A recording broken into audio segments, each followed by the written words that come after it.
My name is Philip O'Donnell, and I'd like to invite you to leave the building, leave the country, and allow me to tell you about quite an interesting place called Makuru.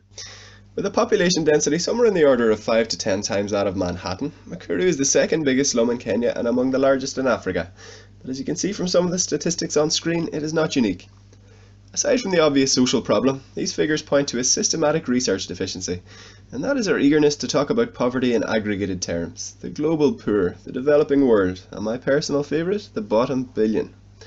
And so, just like Google Earth, the research that we produce in very poor settings tends to be good at capturing what is easy to measure. But if we want a closer picture of how life is for the people that live there, things become a little blurred. For a truer understanding, we need to take a step from above to within.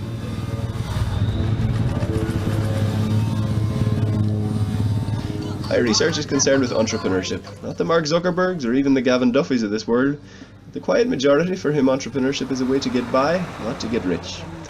In a place like Makuru, where employment opportunities are few and social welfare is nil, micro-entrepreneurship is the economic lifeblood, and sellers of clothes, food and coal, as well as tailors, barbers and more recently internet cafes, line both sides of almost every street. So far I've spent 3 months with these entrepreneurs, observing, conducting interviews, and occasionally carrying out some real research. In that time I've seen how constraints are becoming more and more acute, and so much so that entrepreneurship has for many become a group endeavour. Particularly for the youth, doing business in groups of 10 or 15 people is not uncommon. Although the social effects of that are too many to mention here, suffice to say that no other means of research is capable of exploring them. Entrepreneurship's potential as a vehicle to alleviate poverty is one of the most topical conversations in development, but our understanding of what entrepreneurship looks like in these settings is only partial.